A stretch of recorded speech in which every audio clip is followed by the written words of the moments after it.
Hello, boys and girls, ladies, gentlemen, and robots from the future. It's Chuck, also known as AskACapper. Hope you guys are doing awesome.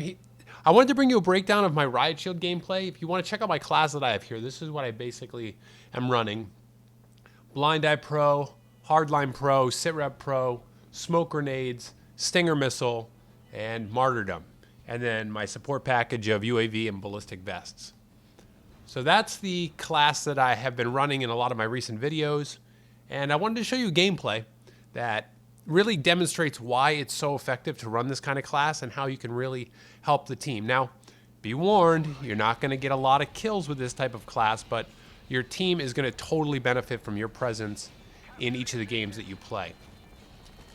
So, of course, using Hardline Pro, why that's important is because getting assists with your Riot Shield count towards your kill streak. So count towards your UAV and your ballistic vests.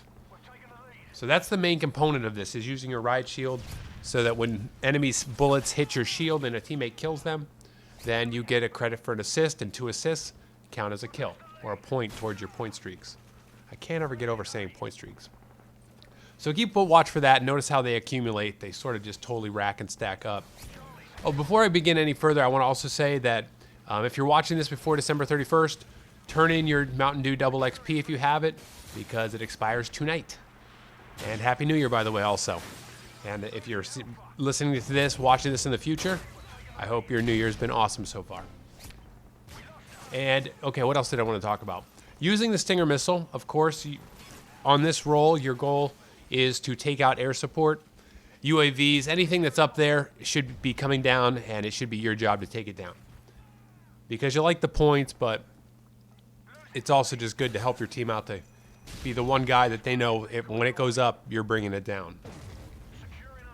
And now I have the Martyrdom. Now, the reason I put out a tip about the Martyrdom, if you respawn before the nade actually gets a kill, you get another Martyrdom, which is, you'll see that happen a few times in this game. You'll see me instantly.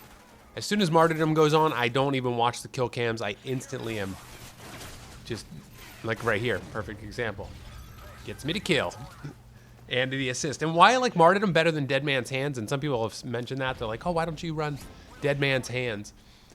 Because Martyrdom is really only 3 deaths before you get it.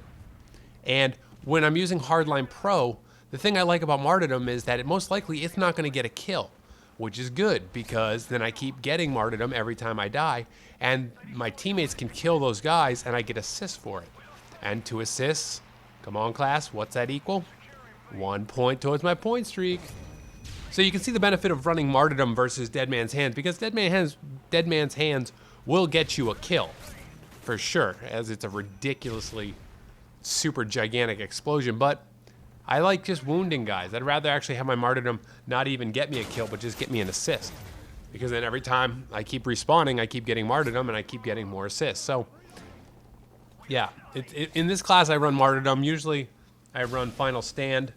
If I'm playing another type of team game or free-for-all, when I'm playing free-for-all, I usually run Final Stand. But Martyrdom definitely in this kind of game mode, and when you're playing this type of class, definitely helps you. And then using smoke grenades. This is something, people mention the trophy system. And trophy system's good, but what I like about the smoke grenades is that it gives you cover, and that cover is vital. And if you don't know it, if you throw a smoke grenade, when it goes off, you have time in that before it dissipates to capture the flag solo. So if you're on a flag by yourself, you just have just enough time to capture it before it's gone. So that helps out, and if there are 2 people on it. And you'll notice too what I'm doing when I start capturing a flag in this one is I switch to my Stinger and I lay down on the ground. So that if they shoot into the cloud, the smoke, they might hit me, but they're also going to hit the shield that's laying on my back if they walk into it and are shooting at the ground. That's just something I've started doing, and I like doing it because it makes you have a low profile, and if they shoot you in the back, they're going to actually be shooting your Riot Shield. And you can't lay down if you don't have a Riot Shield. You can only stay in a crouched position. And another thing when you're doing this, that crouched position idea, is as soon as you engage an enemy, you want to go to crouched, and you want to walk backwards, and that's with this class, your goal isn't to get kills, it's to stall the enemy. And you're going to see that come up in a little bit in this video. There's a moment where I'm engaging a guy and he ends up leaving the flag that he was going to try and capture because I'm there. He didn't really know how to get around me. He didn't have any nades left. He didn't have any flashbangs, so he runs away. Watch for that when it comes up. But that's basically when you're running this class, you are trying to just stall the enemy. If you're standing on a flag and they're trying to cap it and they're shooting at you and shooting you in the shield or trying to knife you, that's just stalling them, keeping your team having the flag, helping your team to get there to defend the flag. Those are all things that this support class is all about, and this is ultimately the ultimate support class, I feel, because you really are. It's all about the team. You're not in it for your KD, and I know a lot of you are gonna. As soon as I say that, it's like we're done. I don't even want to watch this video. Unsubscribed. But you get a ton of assists. You get more assists than your whole team put together, and you're constantly calling in UAVs and ballistic vests. I'm going to do another little tip video on ballistic vests, but I'll give you guys the lowdown in case you don't want to watch it. Maybe you want to watch it anyway because I'd appreciate it. Is that if you're throwing ballistic vests down, and it's a good thing for a few people on your team to run, because normally when you throw a ballistic vest and you grab one, you can't re-grab another one from that pile, but you can re-grab a ballistic vest from another pile. So if you have a bunch of them spread around the map, you can in one life grab 2, 3, 4, however many are out there, and you can just keep grabbing them. So having 2 people running or 3 people running ballistic vests would definitely be good for the rest of your team, because if they lose their ballistic vest, they can just go and grab another one. But I'll be putting out a little quick tip video on that tomorrow, in case a lot of people probably aren't going to make it through this whole long 10-minute video. And that's their loss. Except for I'm going to put it in a tip video so they didn't really lose anything. But I hope you guys are enjoying this.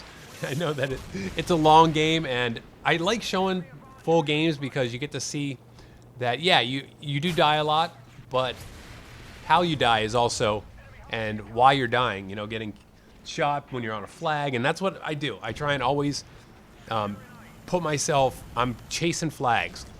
If a flag's open, I'm going for it. I'm making the enemy team have to come to defend it. That way they're not going to capture another flag.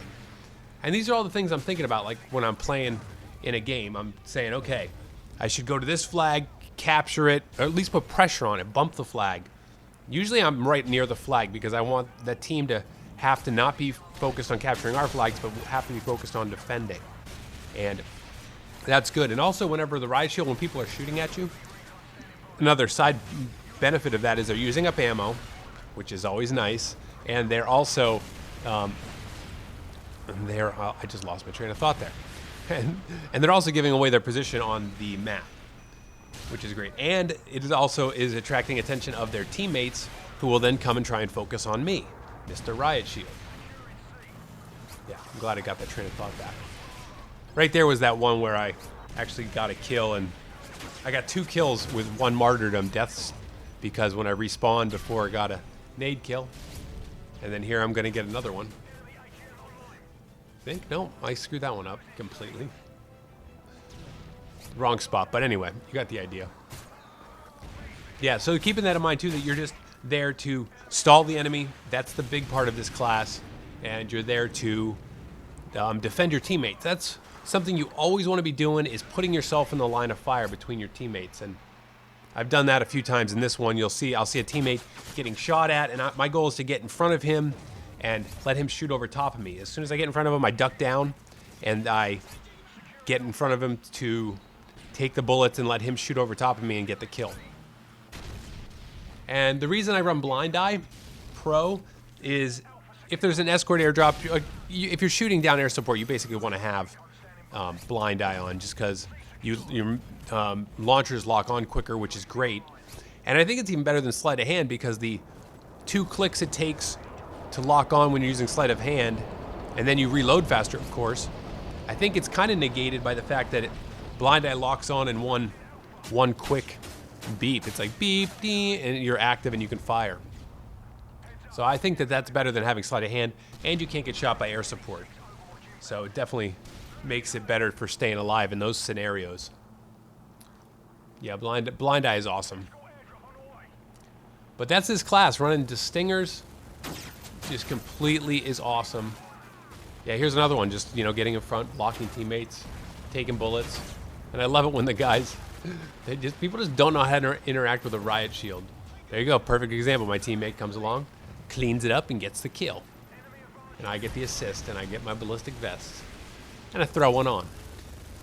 And yeah, there you go. That's that. And I've won a lot of games like this because I think I'm pretty instrumental in the win. I don't know. You guys can tell me what you think below in the comments.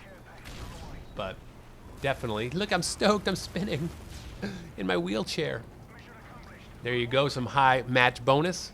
We'll see how I did on the scoreboard. I can't remember. I know I got like 17 deaths. So we'll see how I did. This is actually the first time I ever saw an escort airdrop get the final kill cam. Wouldn't shoot me with blind eye, though. 4, 13, and 21. You guys who like KD aren't going to be liking that.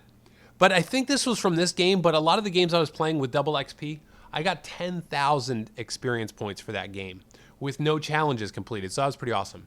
That's all. Game on, gamers. Peace in your Reese's Creases. Sign the petition and help a brother out. Sign the petition and together we can shout.